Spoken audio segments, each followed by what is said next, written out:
Hello, folks of the internet, and welcome to the brand new Oh No, Evan's Talking About Football show, the O.N.E.T.A football show. And you can find it here on YouTube.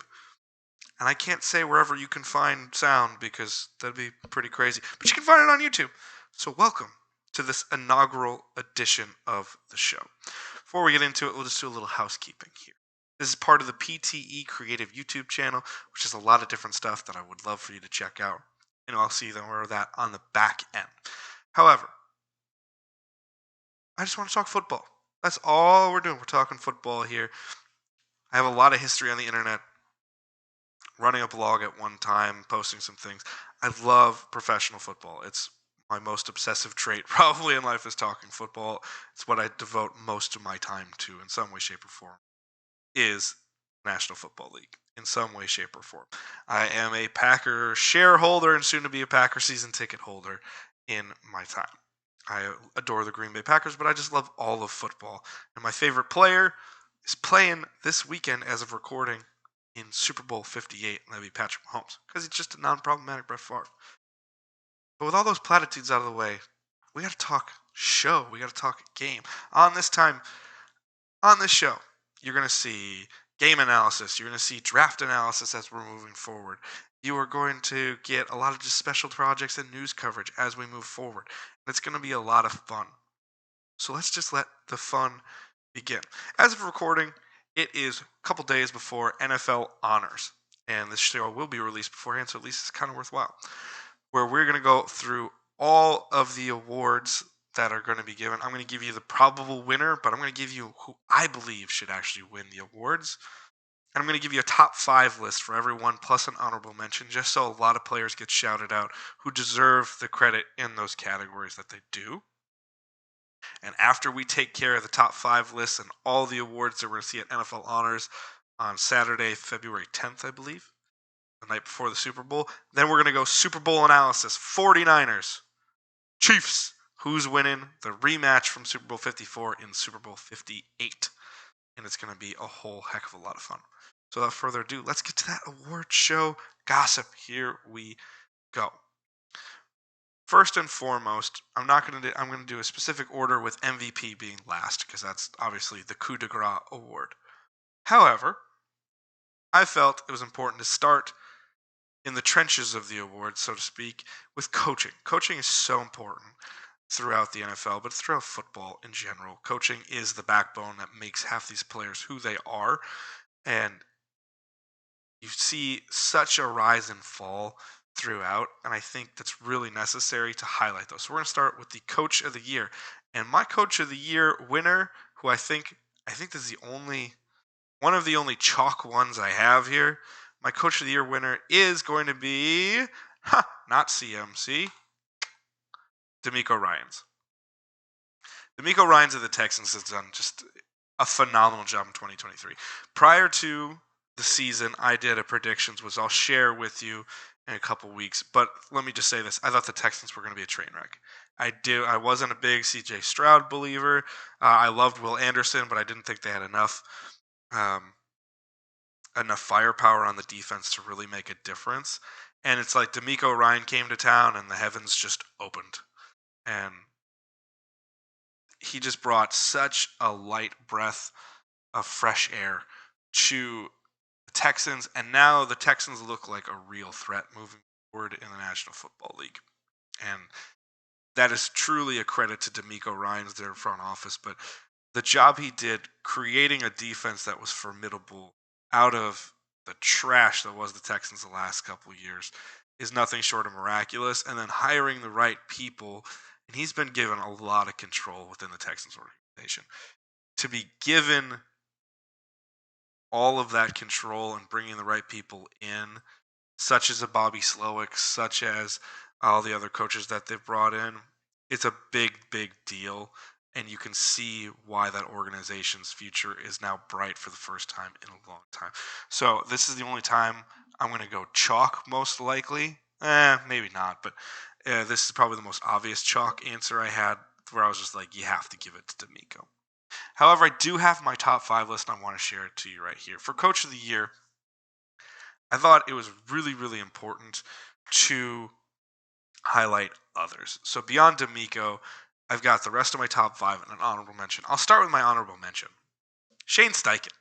Shane Steichen of the Colts thought he was going to be coaching an athletic freak all year long that had a cannon of an arm and a huge running threat with Anthony Richardson.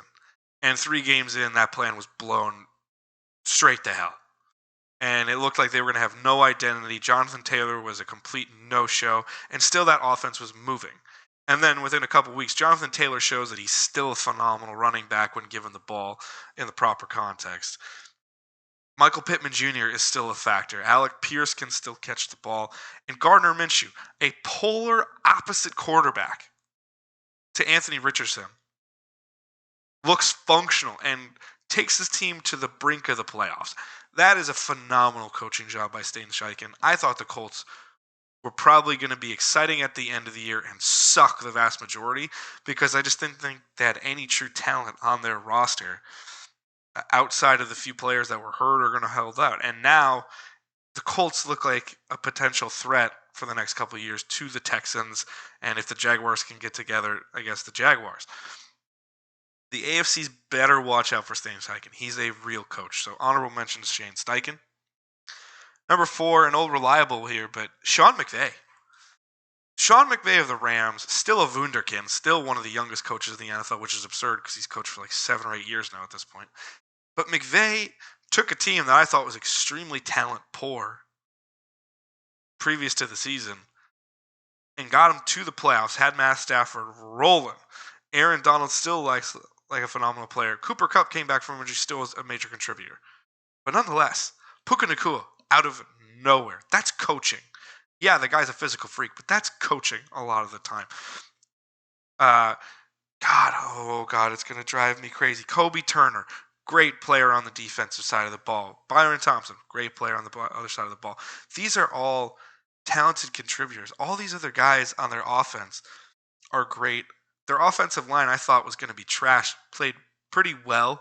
The running back room could still get a lot of it better with Kyron Williams, but he showed he can play. That's a pretty big thing. This is a team that is so top-heavy still, even after losing a lot of their best players. And yet, it's a team that is poised to make another playoff run next year because of Sean McVay and his coaching.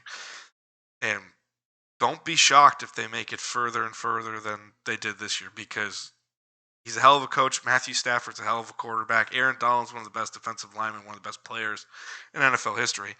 But his coaching job is so good. You can't deny it. So, number 4, Sean McVay. Number 4. I skipped number 5. Number 5, I went Dan Campbell. A lot of people are going to go chalk. I expected this out of Dan Campbell. Not an NFC championship run, but I expected them to be a playoff team this year. But just the ballsy way he goes about coaching and the confidence he instilled in his team. It's really, really difficult. A lot of people think, you win at the end of the year, you bring that momentum forward, and you just keep rolling into the next season. Campbell really brought that bite kneecaps off energy to his team.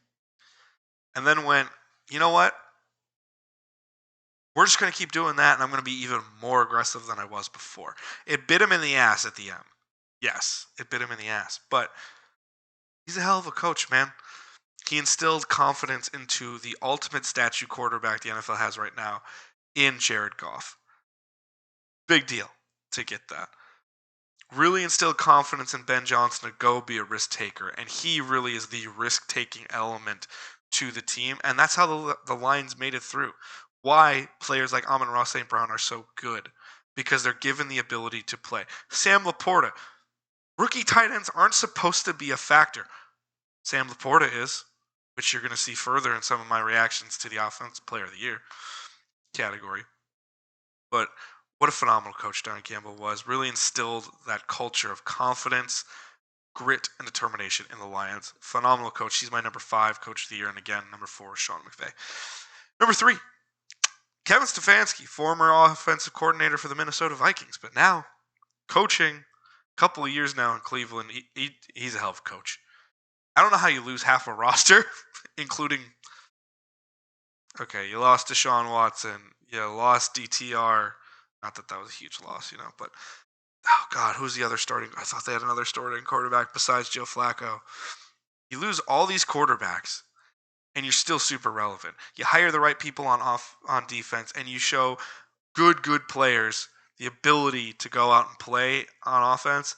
Amari Cooper is a Pro Bowl level player. I thought Amari Cooper was left for dead. Number one. David Bell looked like a real player. David Njoku is a revelation for the Browns right now, and he's so hit or miss for the Browns.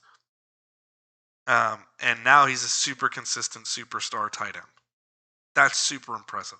The coaching that was done with so many quarterbacks going down, so many players, so many injuries, so much drama with all the Deshaun Watson, and still there's the steady presence of Kevin Stefanski. He's my number 3 coach of the year, and we're going to talk a little bit later about Joe Flacco. Kevin Stefanski deserves a world for credit for what he did with that. So number 3 head coach of the year, that would be Kevin Stefanski. And number 2, my guy, because I don't think he's ever going to get enough credit for this season, is Matt LaFleur of the Green Bay Packers. This is the highest ranking I have for a Packer player or coach. And it's well deserved. And a lot of people probably won't think it, but I thought this team could be a playoff team, but I had faith in Jordan Love. I really did. Whereas so many people thought this team was just going to suck. They were going to die without Aaron Rodgers. And they showed this team was more than Aaron Rodgers. In fact, they may be better without Aaron Rodgers. That's an insane thing to say, but it's true. Jordan Love looks like the truth. 6 months or 6 weeks, 8 weeks into the season, a lot of people thought Jordan Love was a bust. I didn't. But I can't say I wasn't worried too, like everybody else. Matt LaFleur took a 2-6 team and made him a playoff team. And I witnessed their best game of the year at Lambeau against the Chiefs, where they showed we can play with a Super Bowl level team and we can beat them. And before anyone wants to bring up pass interference calls, the other crap, all those calls in that game were blown in some way, shape, or form on the last drive. And the Packers still stood up and won the goddamn game because they're the Green Bay Packers in Lambeau Field. That's kind of what they do. But Jordan Love was the truth as a quarterback this back half of the season. That's Matt LaFleur coaching. The run game was a revelation towards the end of the season. That's Matt LaFleur coaching. Second-year player, Christian Watson, when in the lineup, super effective. Romeo Doubs, second-year wide receiver, one of the most reliable targets in the conference.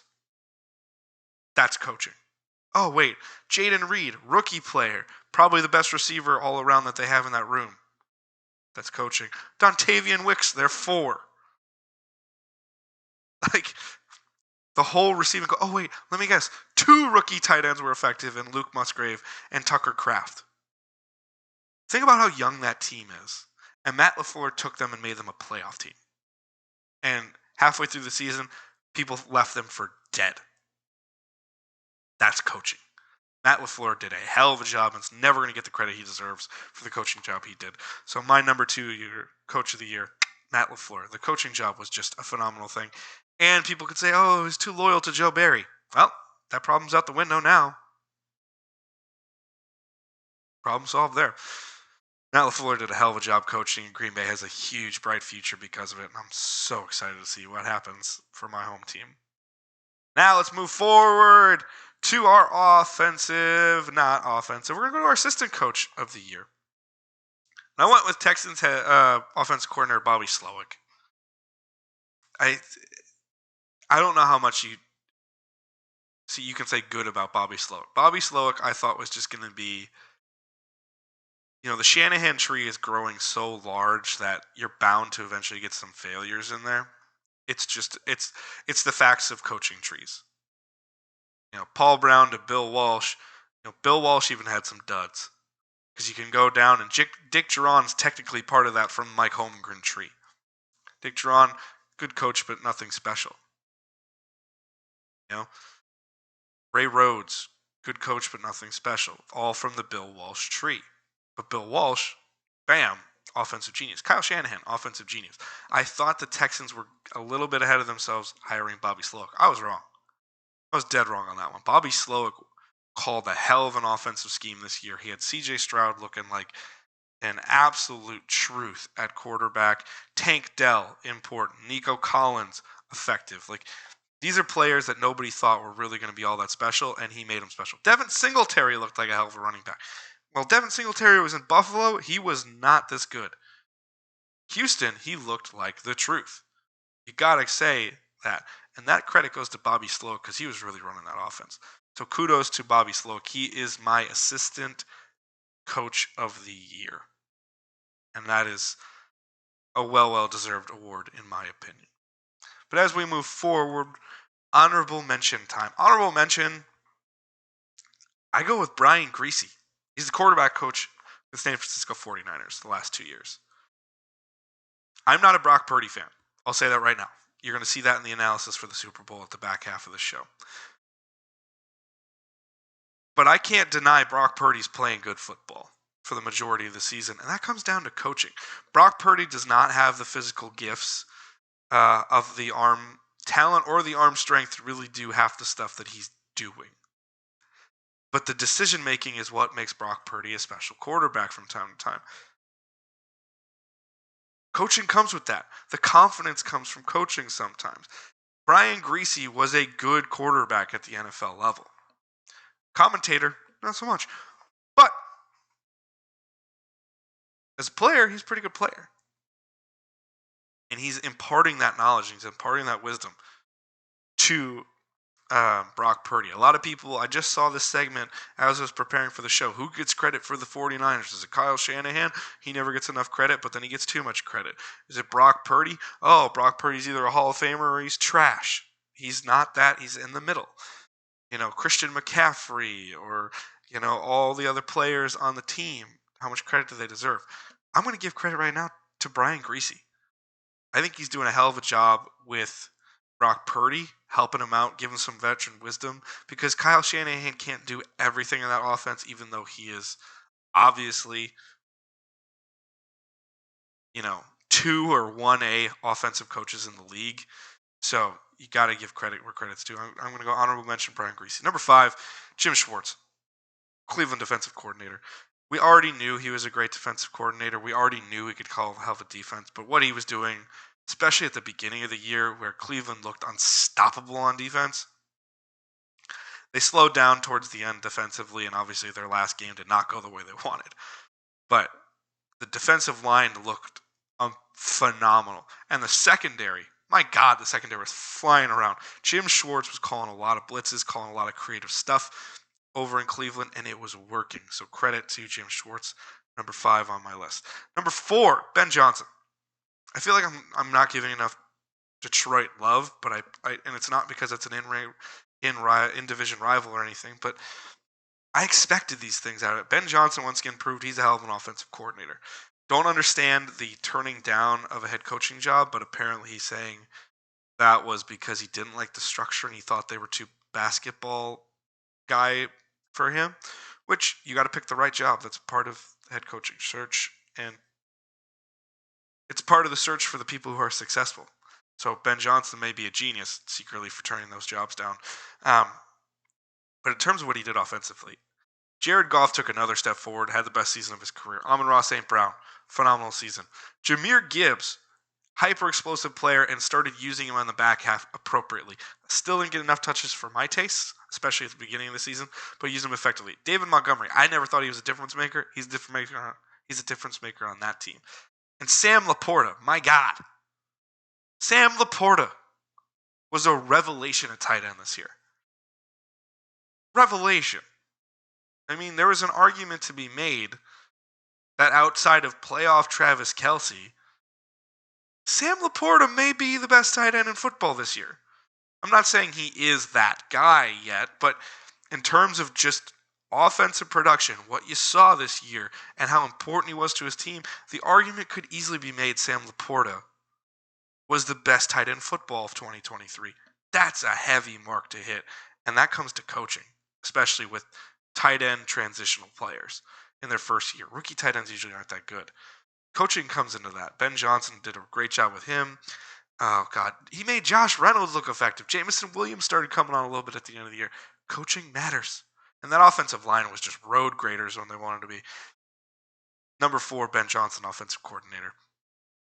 Number 3, Todd Monken, offensive coordinator for Baltimore.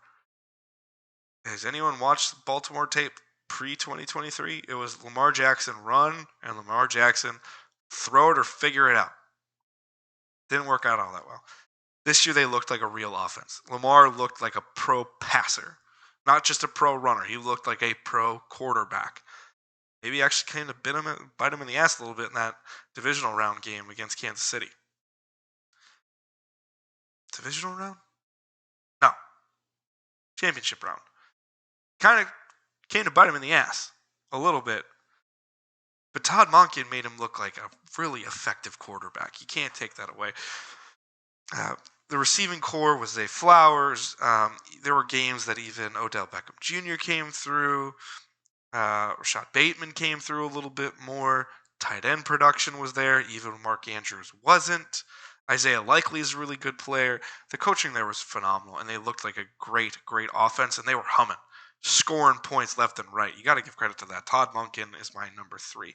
Number 2 is Mike McDonald, DC for the Baltimore Ravens. I'm seeing I got to cut the commentary down. The Baltimore Ravens defense was a bunch of killers this year. In terms of scary defenses, Baltimore had a scary defense because they were just going to hit you and hit you and hit you and hit you and come to destroy you. You saw that in the Kansas City game. It just didn't work out for them because they made a lot of foolish errors. But they were a bunch of killers. Mike McDonald earned himself that head coaching job up in Seattle because of it. Good on him.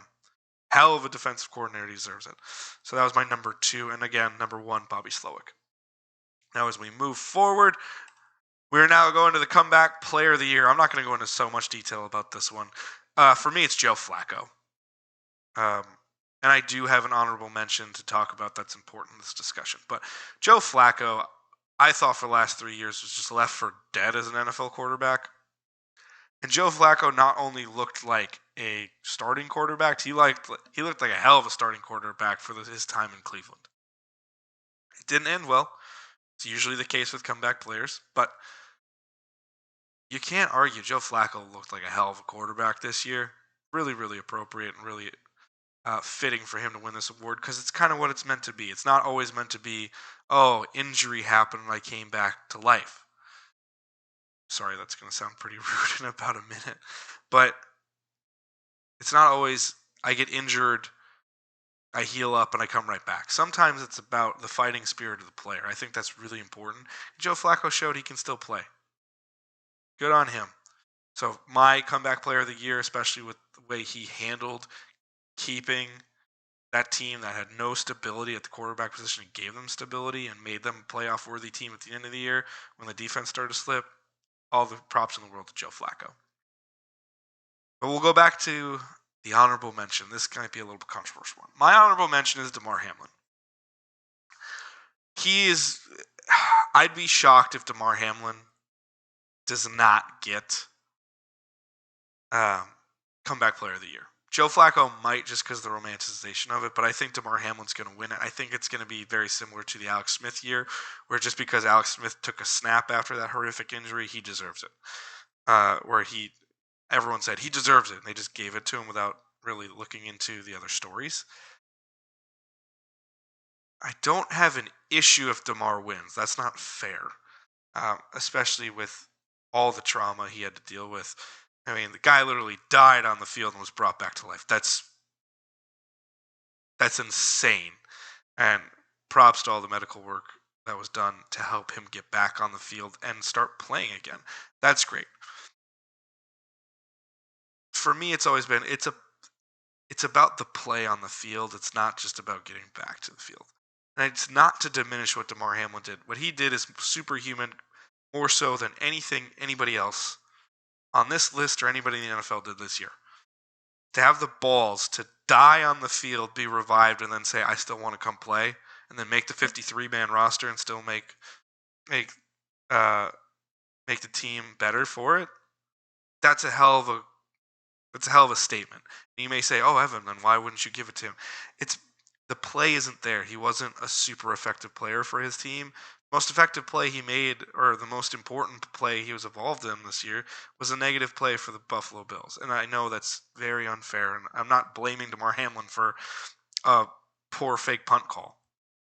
It's not his fault. He's just the player trying to execute it. Um, he just wasn't as an effective of a player as the guys that I think I nominated on this list. So I'm going to go there. But honorable mention to DeMar Hamlin. I want to clean that up because I don't want it to sound cruel or crass that I don't care for DeMar Hamlin's health. I do. But I want to see the player on the field. Number 4. Not number 4. Why do I keep doing that? I just like to skip 4. I'm going to number 5, Breece Hall. A lot of people don't realize he was a really effective runner at the end of the year. Breece Hall came back from a mid-season ACL tear, and he looked kind of dead to rights when he came back. All of a sudden had an effective run. You're like, maybe he's almost there, but I'm not sure. And he was an effective runner, and he was the only offensive output the Jets had the entire season that they had, except for Zach Wilson making the very rare, very, very, very rare occasional throw. Breece Hall was an effective runner this year, and from the ACL tear to show that he has the skill to be a different style back, but then also be dynamic as well, and keep an effective running back like Dalvin Cook off the field because he still was a bigger threat. That says a lot. So number 5, I'm going Breece Hall. Number 4, I'm going Lamar Jackson. He's going to get a lot of MVP pub as he deserves, but Lamar's had 2 straight down years of injury and poor play. Air quotes there, poor play. And he was the most effective quarterback this year. That says a lot, and that's comeback player of the year, all for it. I won't go much more into Lamar right now, but good on Lamar. He might number 4. Number 3, Matthew Stafford. Came back from that big elbow injury last year, wasn't an effective passer last year, and this year he was throwing dimes. Want to hear an all-time radio call? Go listen to JB Long talking about Matthew Stafford in some games. Calling him an ellipsis with just dots all over the field. My God. Number 3, Matthew Stafford, well-deserving. The rocket arm was coming back, and he was showing himself to be one of the greats at the NFL level of a quarterback position. And finally getting some credit that he rightfully deserves. Good on Matthew Stafford. He's my number 3. Number 2, Baker Mayfield. That's more the Joe Flacco lens. Wasn't super injured, but look at his past 2 years. Gets hurt past couple of years. Gets hurt in Cleveland after trying to bet on himself. Isn't effective. Doesn't get the contract the next year. Moves on to Carolina, flames out in Carolina. Has a 2-week stint in Los Angeles. That's fun and interesting, and it surprises everyone, but then it was kind of, it's still Baker Mayfield. Tampa, he was playing really well. And he had the Tampa offense rolling in some games and at least made them super competitive, and he wasn't doing the classic Baker Mayfield mistake ball he was playing. He was playing really effective, efficient football and feeding the right players. Chris Godwin and Mike Evans were still phenomenal players with him because Baker Mayfield just trusts his main targets, and his play earned him the spot. So I'm going to give comeback player number 2 would be Baker Mayfield. And now we're going to keep rolling. We might have to split this into 2 shows. My God. All righty. Our offensive player of the year, here's chalk. It's C.J. Stroud. C.J. Stroud, to me, from a draft evaluation standpoint, I comped him to a more athletic Kirk Cousins. And when I talked about draft analysis with all my friends, and we're really heavy into the draft when we talk about it, I said, do you take the number 2 pick on a more athletic Kirk Cousins? And everyone said no. And I was of the opinion that's the same case. I would have been most comfortable with C.J. Stroud as a round 2 player. If you would have told me I could have gotten him in the middle of the first round or the end of the first round, I would have been pretty happy with that. I didn't think he was number 2 pick worthy. Joke's on me. I was completely wrong. C.J. Stroud looks like the truth. There's no ifs, ands, or buts about it, dude. He played all-pro level quarterback this year, and nobody can deny that.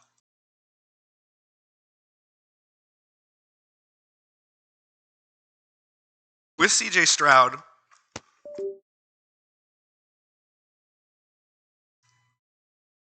Oh,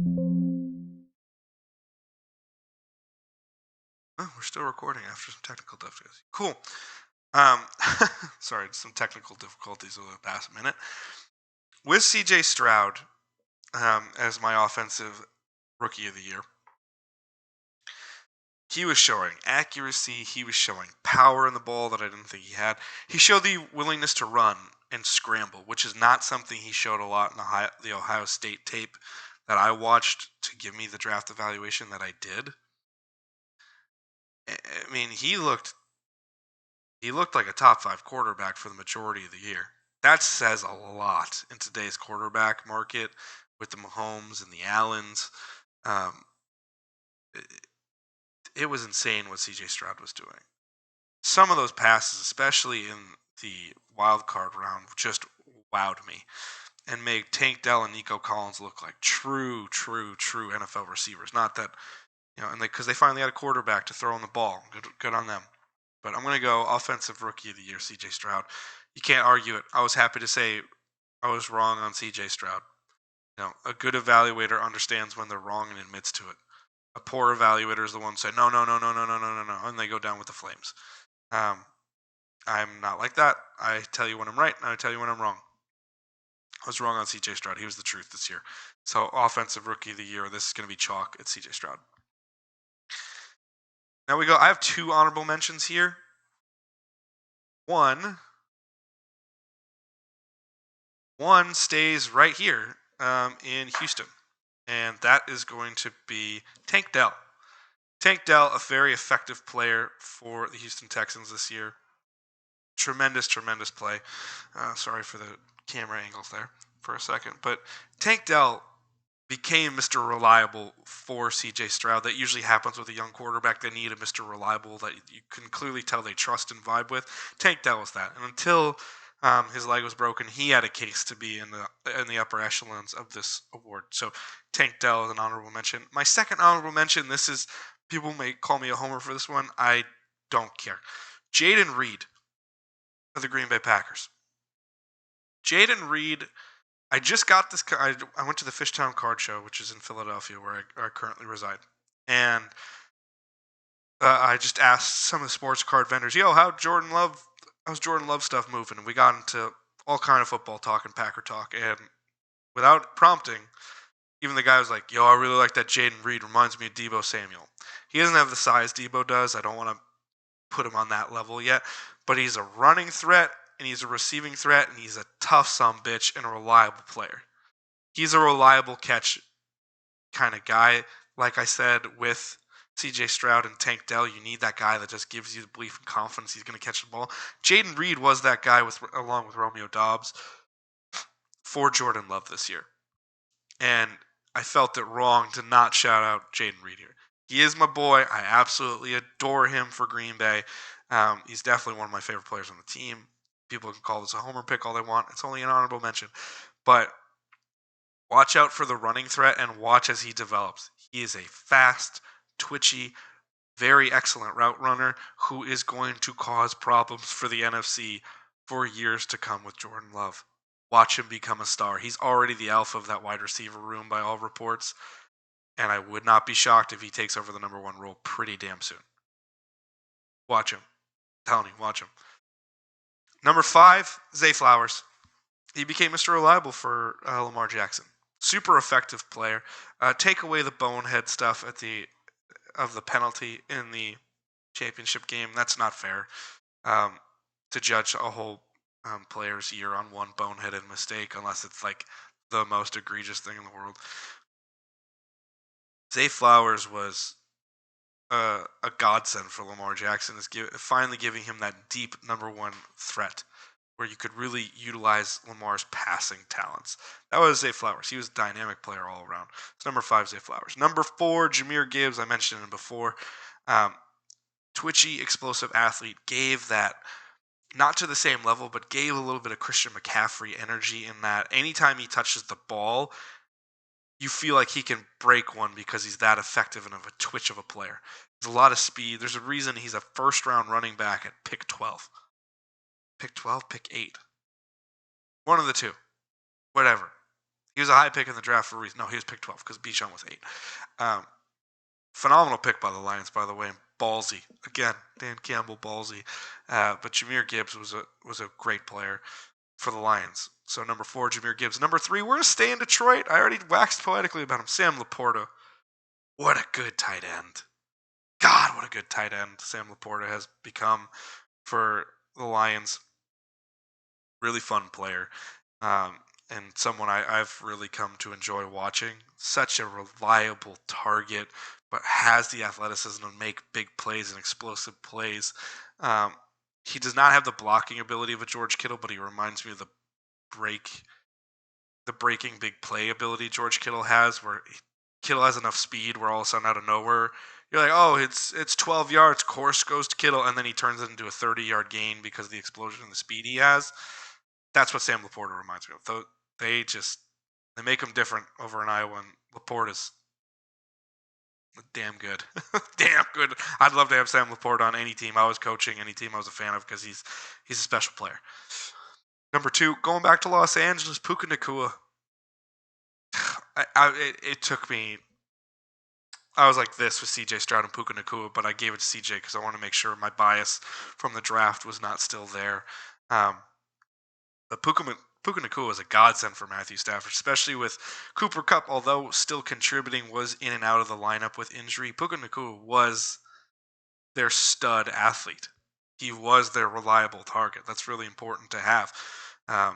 And what an effective player. The size and the speed and the possession ability and just the jump ball ability Puka Nacua has. The range, it's like a condor with the range. It's insane.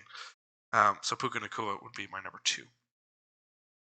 Now as we go, we're going to defensive player of the year. And it seems like it's a sweep here for the Texans. It's Will Anderson Jr. I will say this. The defensive rookies, there was no real standout for me. But I went with impact and narrative. The stats on Will Anderson are not super impressive.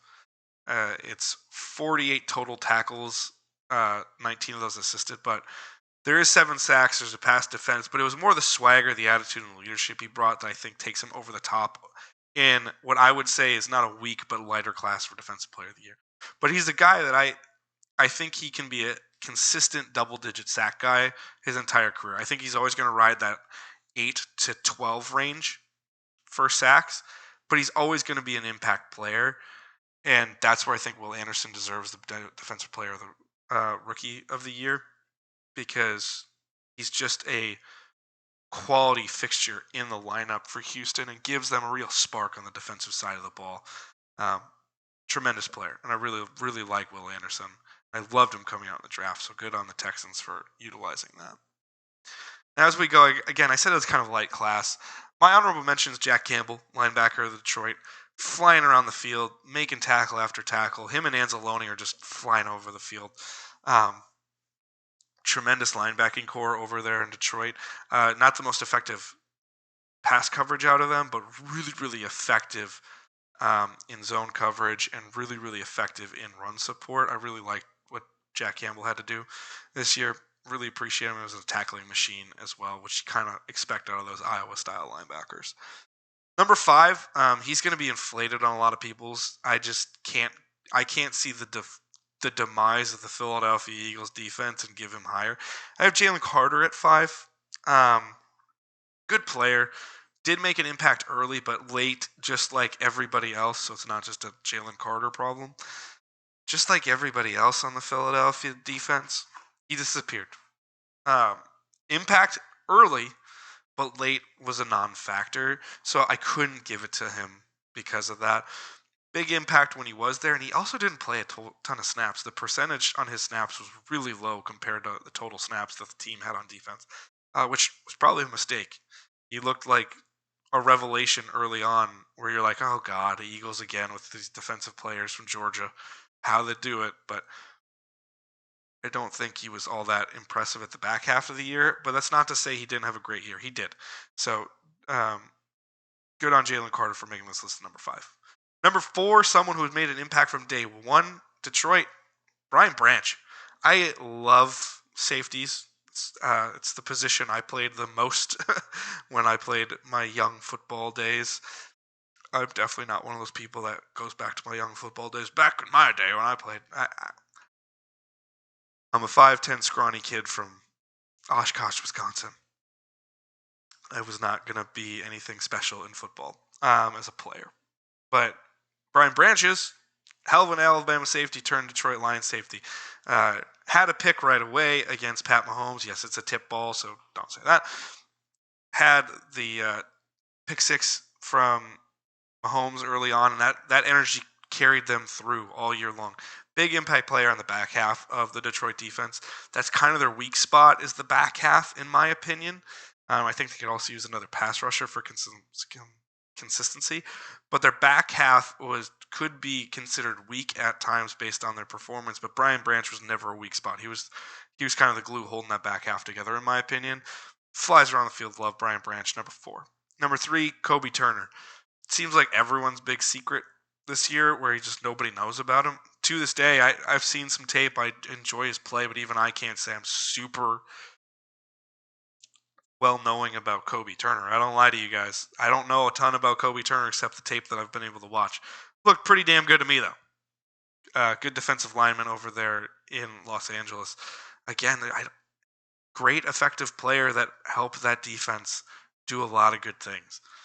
That's underrated in so many different ways, but he goes past just the great player that helped. But it sucks to say something like that. And my number 2 was the only other impact secondary player I thought was really here, and that was Devin Witherspoon. Witherspoon hit or miss a little bit. There were a few games that Spoon just didn't show up, but I mean, I think you could say that for almost all the players on this defensive player list.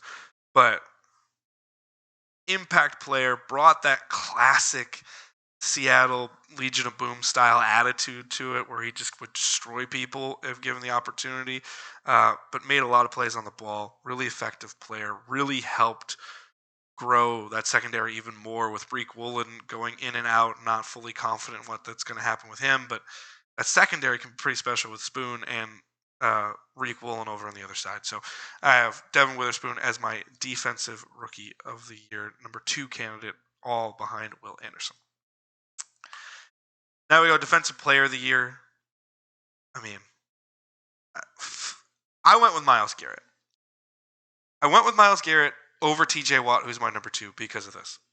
Myles Garrett was so effective through the entirety of the year until injury occurred, and really showed that he is one of, if not the most dominant defensive players in the league when available. And I thought he was more than available enough to give him this award. The production was there. The sacks were there. And my God, the hurdle over the line to block that freaking field goal against Indianapolis was insane. Myles Garrett's a freak athlete, and it showed this year. And he just put the fear of God into quarterbacks. And I really wanted to highlight that. And that's why I went with Myles Garrett as my defensive player of the year. Now going to my honorable mention, I went Max Crosby, similar to Myles Garrett, highest motor player I think I've seen in the NFL in the last 5 years. Green Bay played him, and the only reason Green Bay lost to the Raiders was because of Max Crosby just fucking shit up. It's the truth. If Max Crosby is not in that game, like many other games in the Raiders season, they don't have a shot. It's just Max Crosby is screwing everything up for an offense. And he's destroying people, and he plays almost every single snap. Such a high motor player, super deserving of an All-Pro this year. I can't remember if he got second team or not, but super deserving player and deserves a lot of credit. Max Crosby was my honorable mention. My number 5, just because of the consistency over Max Crosby, I went Antoine Winfield Jr.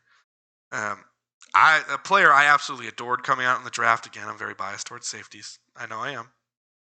Because I think they can be such a difference maker when you have the right player. Antoine Winfield Jr. is the reason that back half of the Tampa Bay secondary is dangerous. I mean, he had 6 sacks this year, multiple passes defense, a couple picks in there as well. Just I think he had 3 picks as well.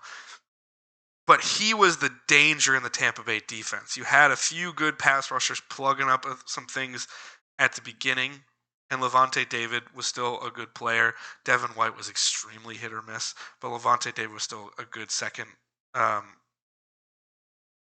player there, second tier player there. But back half of that field is all Antoine Winfield Jr. He's hitting everybody in sight. He's defending passes that he has no business defending. He's going against players that are half a foot taller than him and making them look average at best. Antoine Winfield Jr. deserves a ton of credit, so that is why he is my number 5 Defensive Player of the Year candidate. Number 4, L'Jarius Sneed, best cover corner in football right now.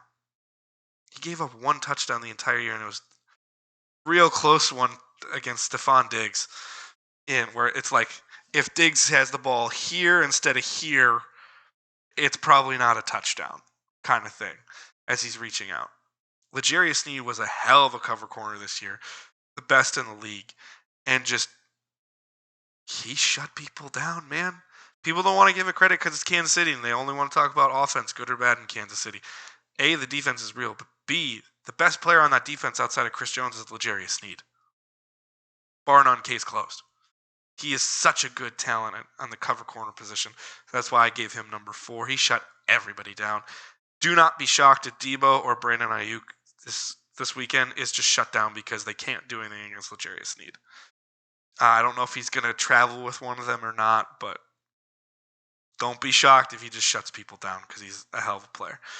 Number 3, Fred Warner, 49er linebacker. You can't play the middle. You can't play against the middle of the San Francisco 49ers because of Fred Warner. He's the best player on that defense. Bar none, case closed in my opinion. Anyone who wants to say it's Nick Bosa is absolutely wrong. Absolutely wrong. Fred Warner is the heartbeat of that team to a degree. But the way he's calling out defenses, the way he's flying around the field, the way he's doing all this kind of stuff, it is remarkable what he is doing. Single-handedly, he kind of started changing the game for Green Bay when Green Bay couldn't put the final nail in the coffin in that game because they outplayed the 49ers in every way, shape, or form that day. The 49ers shouldn't even made it out of the divisional round, let alone the championship round to make it to the Super Bowl.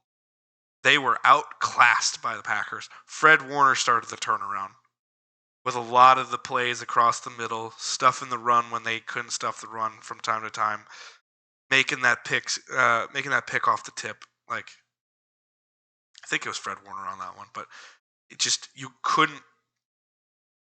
can't do a better job patrolling the middle of the field from middle linebacker position and still be that effective of a run stopper and not get the credit you deserve.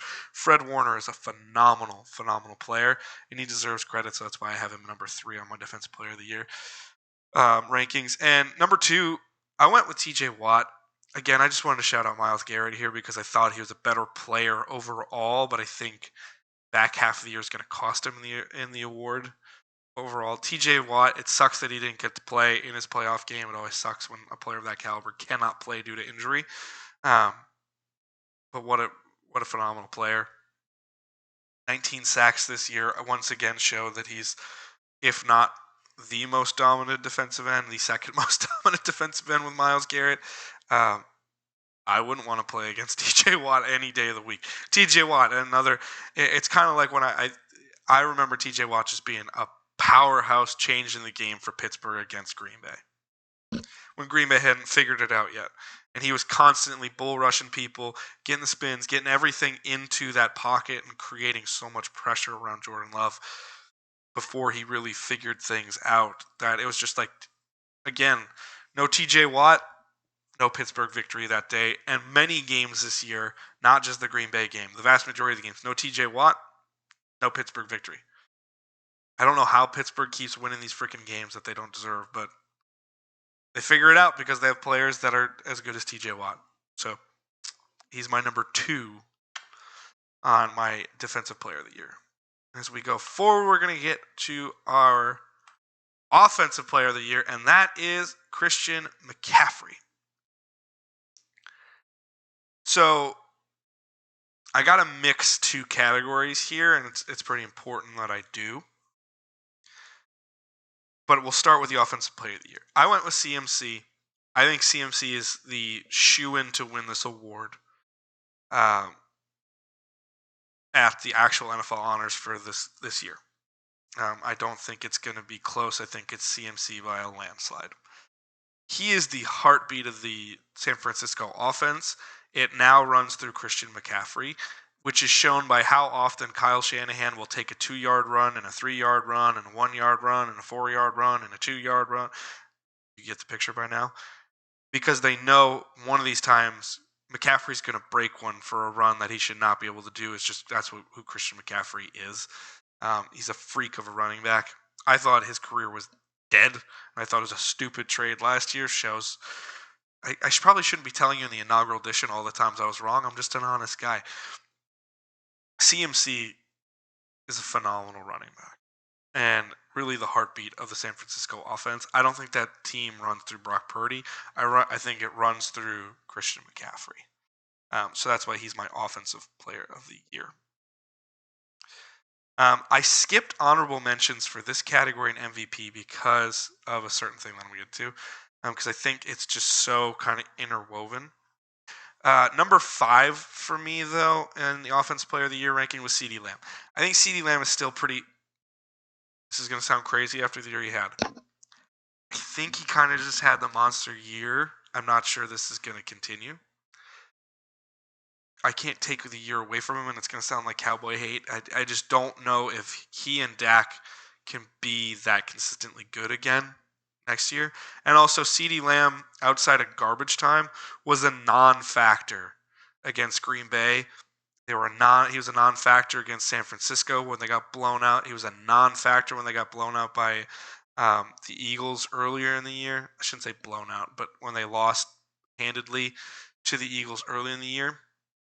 He has the tendency to disappear against big-time teams. But so does Dak Prescott. So is that CeeDee Lamb's fault or is that Dak Prescott's fault? I don't know. But I want CeeDee Lamb here at 5. He had a phenomenal year. I can't take that away from him. Was a touchdown machine. Was clearly the Mr. Reliable for Dak Prescott because it felt like Dallas's offense was throw the ball to CeeDee Lamb. Okay, what do you do after that? Throw the ball to CeeDee Lamb. Okay, what do you do after that? Throw it to CeeDee Lamb again. It was just interesting to see how that all played out. But if it works, it works. And it worked down in Dallas. And I really don't mean this to disparage CeeDee Lamb. He's a great player. So he's number 5 on my list. Number 4 on my list, I went with Puka Nacua. I already covered him in the offensive player or rookie of the year. Mr. Reliable for Matt Stafford. Do you know how hard it is to become Mr. Reliable as a receiving corps member against your own teammate of Cooper Kupp, who is like one of the most stereotypical Mr. Reliables ever? But that's what Puka Nacua became this year. He was a phenomenal player. And when he couldn't show up, that's when the Rams lost. It really went through... That offense went through Puka Nacua, through Matt Stafford and Puka Nacua. And so I went Puka Nacua at number 4. I already covered a lot of the stuff with him, so... but he deserves to be in these rankings, not just the rookie rankings. Number 3, game respect game, Amon-Ra St. Brown. Again, that Detroit offense was humming. Laporta was on fire. Gibbs was great at the end of the year. Jameis Williams came on. But the best player, and again, the Mr. Reliable that allows Jared Goff to have these a little bit riskier throws over the middle and to have an effective playmaker, it's Amon-Ra St. Brown. Or Amon-Ra St. Brown. I'm still figuring out how to say that properly, but I just go Amon-Ra St. Brown. He is a catch machine, both on the perimeter and over the middle. Super effective over the middle. Great route runner. Knows how to press leverage. Knows how to get that separation. And just what a reliable target. I'm big into reliability with some of these guys, and that's who I think he's one of the great reliable targets in the NFL right now. So props to Amon-Ra St. Brown. And number 2, the most obvious one, is Tyreek Hill. That guy's a freak. He's called Cheetah for a reason. It didn't work at the back half of the year, but you can't take away what he was doing. He makes people believe Tua Tagovailoa is a good quarterback. And I'm here to tell you, Tua Tagovailoa is not a good quarterback in the NFL. He's not. I have more history with Tua Tagovailoa to go over with you guys later when we get to draft analysis type stuff, but Tyreek Hill allows people to believe that Miami can be a true threat at the end of the year. He and Jalen Waddle. And then obviously when the running attack goes with Devon Achane and Raheem Mostert, it works a lot. But they make people believe that they have an all-pro quarterback. That's how good Tyreek Hill is. That is insane. That should show you the effectiveness. Now, I told you it was a little tricky here because it's intermingled with no honorable mentions. Because when I go here, this is not a mistake. My MVP, it's Christian McCaffrey. I think that, as I said, he is the heartbeat of the entire San Francisco offense, and I don't know if there's a more consistently potent offense in the league this year outside of Baltimore. And I'm not sure how consistent that's going to be in the future. Kyle Shanahan has just proven he can be consistency, but the last 2 years with Christian McCaffrey, they are a revelation on the offensive side of the ball. I think they're 22-6 or something since getting Christian McCaffrey, like some insane style of number. He is the reason why, as someone who's probably rooting for the Chiefs this week, I'm a little fearful that the Chiefs might not put this one in because he's such an explosive player. But he allows that running attack to be something special. He allows the passing attack to be super believable on every single play with play action. He allows Brock Purdy to have effectiveness in short range passing and intermediate passing routes. But he sucks so much attention into the box, into that front seven when he is the potential threat of the ball carrier, that it allows teams to be discombobulated and for Brock Purdy to hit easier intermediate routes to the Brandon Ayuks and the George Kittles and the Deebo Samuels. He is such an effective player. I think he's the most valuable player to his team for 2023. I think that's truly deserving. In a year where there was no true, all due respect to Lamar Jackson, who I'm going to get to, there's no true standout at the MVP position this year for a quarterback. And I think this is a year to prove it's not just a quarterback award. And I went with CMC, and it's not just because of the statement. I think he's truly the most valuable player to his team for 2023 success. And we'll see how is it going to pay off in the Super Bowl or not. I think he's going to be a big part to do it if the 49ers pull it out this coming Sunday. So Christian McCaffrey is my number one MVP candidate, who I would give it to. But here we go. Number 5, I have Josh Allen. It was kind of the Jalen Carter effect for me again. He was too inconsistent and too much of a liability at times, trying to play hero ball up in Buffalo, that I couldn't give him higher rankings. But you can't say at the back half of the year Josh Allen was not an extremely scary prospect to defend. I mean, Josh Allen was throwing laser beams across the field and getting people to truly believe he's a rival to Patrick Mahomes, which, regardless of that, I think that's correct or incorrect. If it gives credence to the argument, it shows he's an extremely effective quarterback right now. Some of the throws are just ungodly good. And, oh God, Diggs, you got to come down with it, dude. Can't be complaining about how you don't get the ball, or can't be the diva wide receiver. Josh Allen made a 60-plus yard in the air throw, and it went straight through your hands. You can say it's a hard catch to make. I'm not saying it's easy to catch the ball in that situation, but he put it here, and you went right through. No interference, no problems. It was just dropped in that divisional round game against the Chiefs. Josh Allen played pretty effectively that game. And when it wasn't Josh Allen, the Bills had no chance. And it's kind of the story of the Bills this entire past couple of years. It's Josh Allen or nothing, and that's a problem. But super effective, so that's why I have him at number 5 for the MVP. Number 4, Dak Prescott. I already covered it. He had a hell of a year. Regardless of the end, regardless if you want to keep saying, oh, you can't show up against big teams. You can't win the big one, whatever. If I remember correctly, Jordan Love already now has tied him or already has more playoff wins in Dallas than Dak Prescott does. Says a lot, dude. Says a lot. And it's not just because I love Jordan Love and because he's my boy. Like, it says a lot and gives credence to the argument. But when it comes to MVP, it's a regular season award. And it's for play during the regular season that was most effective and showed to be very valuable. When Dak Prescott was on, Dallas was on. Dak Prescott was an extremely effective passer. Deep downfield passing, intermediate routes, strong passing presence, and was still able to run after that injury that was removed a year or two ago. Like, he played his ass off this year, and he deserves a lot of credit for it. I still think it's too one-dimensional through CD Lamb, but I don't think that's necessarily Dak Prescott's fault. If it's working, and it's the only thing that seems to be working on that level of effectiveness, you got to keep going to it. So Dak Prescott is my number 4 MVP candidate of the year. Now, 3 I've already covered. It's Tyreek Hill. Tyreek Hill, I will say this once just to get the statement across. Tua Tagovailoa is not a good NFL quarterback.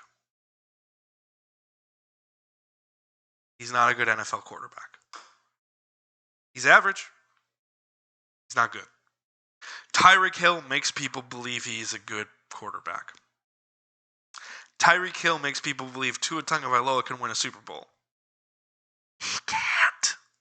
But he makes people believe that.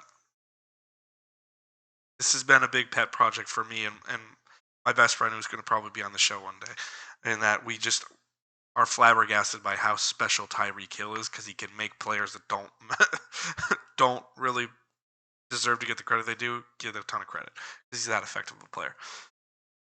Number 2, though, Lamar Jackson. Sorry to kind of cut. I had Tyreek Hill at 3, and 2 was Lamar Jackson. I didn't go with number 1, not just because of the playoff ending, because he showed playoff isn't inherently a problem just because it's playoff football, because the divisional round he played great. I think my issue with Lamar is that the quarterback numbers were not MVP level numbers. And I don't need Mahomes in 2019 or 2018. I don't need Peyton Manning in 2012, I think that year was, or 2013. I'm not looking for those level numbers. I'm not looking for Tom Brady in 2007. I'm looking for high end numbers, though, if I'm going to give statistical analysis a real big issue. I also think that it was almost a victim of its own success. Baltimore's defense was so good at getting short fields and getting change of possessions and being effective that it allowed the offense to become a contributing factor more than it ever has been. And it became far more distributor ball than Lamar Jackson's ever done. The downfield passing attack was real, and he deserves credit for going further with that. But at the same time, I just don't know if this was MVP, number 1 best MVP, best player of the year. I don't know if that can be given to Lamar Jackson. So that's why I went with CMC. I think Christian McCaffrey truly is the most valuable player of his team in the NFL this year. So that's why I went Christian McCaffrey and not Lamar Jackson. But that is what I thought was going to be 20 minutes, an hour-long conversation on year-end awards. But we're going to keep trucking through this inaugural edition because I want to give you one hell of a nice long show to talk about here. But that is my NFL Honors End of the Year Awards summary. Hope you like it. Give me the comments. Tell me what you think it should be. Hit me up in the comments. We're going to move on. Super Bowl preview. Whew. Got some notes written down here. We got a rematch of 54, my personal favorite Super Bowl I've ever watched. For context, Patrick Mahomes is my favorite player in the league. he is a non-problematic Brett Favre. That's what it brings me back to my childhood watching Patrick Mahomes. It's so crazy to say that about a guy who's younger than I am by almost 5 years, but he is such a wonderful player to watch, and it amazes me how he can look so poised and collected at this age as a distributor of the football and as a smart player, but then when you need it, we'll just throw a 60-yard laser beam like it's nothing. Because he's the best quarterback to ever play the game. I said it, I meant it, I'll get into that hot take later. Down the road on another show. But I truly believe he's the best player to ever play the position. I didn't say greatest, I said best. And I think he's the best player to ever play the position. But analysis here. I think it comes down to the two great weaknesses, or the two things that have been consistent in more recent play for both teams. On the 49er side of the ball, they clearly show they have the explosive ability on offense to score points. I say this with all due respect. They survived Green Bay. They did not beat Green Bay. Everybody will tell you that. Watch that game, honestly. They didn't beat Green Bay. They survived Green Bay. Outside of a quarter and a half, they didn't beat the Lions. They survived the Lions. They survived Detroit. Detroit outplayed them. Detroit actually, by the majority of that game, deserves to be in Super Bowl. They're not, because they didn't finish it. And you give credit to them. They're a scrappy team at the end of the day, the 49ers. They will fight and scratch and claw until the very end. In that, you have to give them credit. And that's where I think that plays really well against the Chiefs. The Chiefs have been doing really good at getting points early and enough of a lead for their defense to go hunt, but they haven't been putting the nail in the coffin enough offensively. That's the one thing I think is a valid critique of the Chiefs right now, offensively, that people want to talk about, the receiving and all that. Yeah, it's not there, but it's coming. It's coming out. All of a sudden, MVS can catch the ball. Who knew? Rashee Rice is becoming a super, super effective and reliable target for Patrick Mahomes. Travis Kelce just decided, hey, it's playoff time. I'm the best receiver in playoff history, not named Jerry Rice. And the argument is now can be made. He might be there. Not just tight end. Receiving threat in playoff history, which is insane to say, but it might be right. I don't know if we're there yet, though. But it's a team that hasn't been effectively putting 20-plus points on the board very consistently. So my thing is, I think it comes down to, can the Chiefs put up more than 20 points and hold the explosive elements of the 49ers with their defense? If they can't, they lose. And obviously it seems so simple, like, of course they can't. But there's plenty of times in the past they couldn't stop anything. Their defense would make 2 plays and get the ball one more time that they needed, and Patrick Mahomes would go light it up and finish the game. That's not the way the Chiefs are playing right now. The Chiefs are playing mid-dynasty Patriots plus, is what I would say. Where I have more faith that when you need an explosive play, they'll figure it out. They'll find it. But they are not doing the 60-yard bombs like they used to. They're not doing any of that. So I don't think this is a scoring fest whatsoever. So I think it comes down to, can the Chiefs put up more than 20 points effectively? And I know that's going to sound so insulting to the 49ers. Oh, you think we can't beat 20 points? You certainly can. That's why I think the explosive part is there. But I think the other issues come into it on the flip side. The Chiefs' defense is for real. Pass rush is there. Linebacker play is there. Nick Bolton is back. Willie Gay, I can't remember if Willie Gay is playing this game. I don't think he's going to be able to play in this game. But the rest of the linebacker, Drew Tranquil, they're an effective linebacking core that puts pressure when needed, but also can drop into coverage and play effectively across the middle, which is also where San Francisco is their bread and butter, is crossing routes. It's the intermediate stuff in the middle of the field. That's the thing that's driving me crazy watching Brock Purdy, is he's doing these little drop passes into spots he should not be able to make it by his arm talent, his arm skill, his arm strength. But it's being effective when doing it. But that's where Ayuk makes a killing. That's where Kittle makes a killing. It's usually where Debo breaks one, honestly, is taking a crossing route and beating one or two and then blasting it outside. But it's usually through hard work in the middle. Or it's jet sweeps where he has to beat the first guy and then he's gone. But the Chiefs' defense is shutting everybody down. I don't think there's a receiving threat on the 49ers that is being more effective as a receiving threat than L'Jarius Sneed is as a cover corner. Trent McDuffie is coming to play as well as a great nickel. So that can erase some of Debo, some of Ayuk, some of Kittle when needed. My only question is are they putting linebackers on Kittle, or are they going with the nickel package or the safety package coming down with Eric Reed? I think or Justin Reed.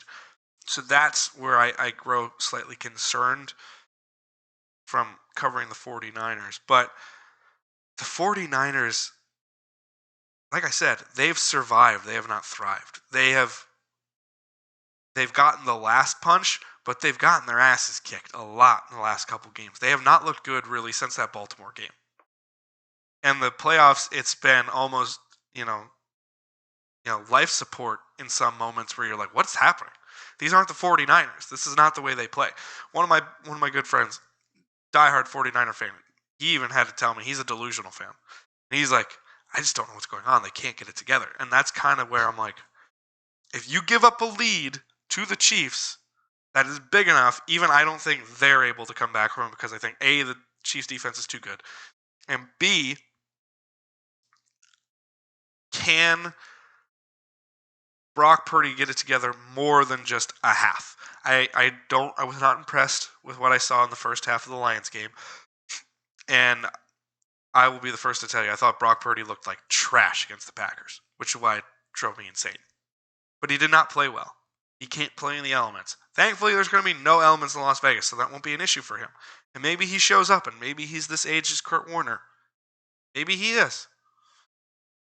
I just don't think that's actually what's going to happen in that game. But I think if you can balance the run game and attack with explosive play after consistent plays, like I talked about with Christian McCaffrey before, I think the 49ers have a real shot at this. I think where the Chiefs have the advantage is the perimeter. If you're going to attack the 49ers, apologies for the stuffiness.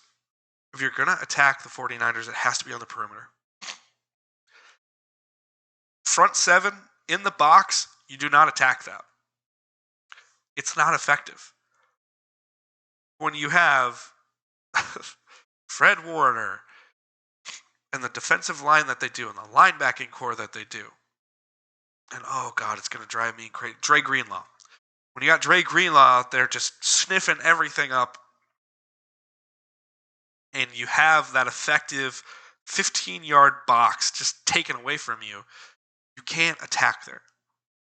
But I think the Chiefs can attack the perimeter. They love the screen game. They love going outside and going against the corner. I think the corner position is the weak part of this defense. Outside of Charvarius Ward, if they still play Albury, I think that's his name, for San Francisco. If they still have him starting, San Francisco is going to get burnt a couple times. Because he's not that good of a player, all due respect to you. Because you're clearly better than I could ever play. But on the NFL level, he's shown he's a liability compared to the rest of that defense. Those are the weak links. They're on the outside of the corner position and on the back half some of the safety position. So if you can attack the perimeter and then start stretching the field downfield, that's where I think Kansas City can do it. And they have shown they can do that the last couple weeks. Moving Kelsey outside of the perimeter on those out routes where he can do the pivot, get the 8 yards that turns into 11, where you can get Rashee Rice on the little sweeps and you can get him out on the screen play. That's there. If you can fool the 49ers with some delayed screens, which is really hard to do it, but if you could do it, that's where you attack. But I don't think there's a better offensive play caller in the league than Andy Reid. All due respect to Kyle Shanahan, who's also a phenomenal one.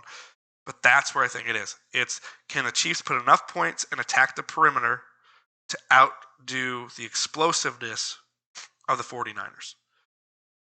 If you can keep the explosive plays to a minimum, attack the perimeter, and play ball control, the Chiefs win this game.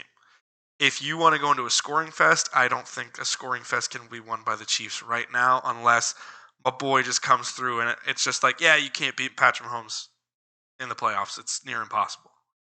That's where I think this game goes down to. If I'm going to be honest, I think the Chiefs show up Chief style. They're really embracing becoming the villain, even though they've done nothing wrong to become the villain. People just don't like continued success in the NFL, especially after the Patriots. I think the Chiefs can get to that 20-plus point mark. And I'm not sure the 49ers, with their current style of play over the last couple of weeks, can beat the Chiefs' consistency. Which is why, for a final prediction, I'm going 24-21 Chiefs. I think it's a toss-up game because there's just the variance on each side is just so crazy, like razor thin who wins, which is why I went with the field goal game. I'm going 24-21 Chiefs because I don't bet against Patrick Mahomes. And trust me, he's my MVP choice as well. At the end of the day, Patrick Mahomes is going to win Super Bowl MVP, in my opinion. I don't see how the spread is still -2. I think this should be a -1 spread at best for the 49ers.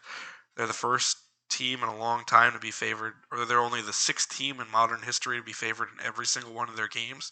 I think they're the first team because of the 17th game that's ever been favored point spread wise in 20-plus games in a season, which is pretty it's pretty damn impressive. All due respect to the 49ers, but I'm telling you, man, the point spread should be a -1 at best. I think where did I write that down? I had the money line and everything too. Oh darn. But I mean, this is such a toss-up game for me. The rematch is real because there's enough high-level skill talent on both teams that have been there that they can kind of feed into the rematch style. But I'm going to go with the same result as the last time. 24-21 Chiefs. Patrick Mahomes is your MVP. And the Romo rule will unfortunately not be in effect. And for those who don't know what the Romo rule is, I mute or listen to very quiet if Tony Romo is commentating a game that I have to watch. Because I don't like Tony Romo as a commentator, and I'll go into that in another game. But the Romo rule, unfortunately, will not be in effect because I have other people who are not crazy like I am watching the game with me on Sunday because it's one of the top 5 days of the year for me for Super Bowl Sunday. That is my super, super in-depth analysis for the 49ers versus the Chiefs, Super Bowl 58. I want to see your guys' predictions down in the comments. I want to tell you what you thought I was right, what I thought I was wrong. If you want to tell me I'm an idiot, go for it. I don't care. You're engaging with the show, though, and that's fun for me to do. But hopefully you enjoyed this show. It's going to be coming to you every single week, including through the off season.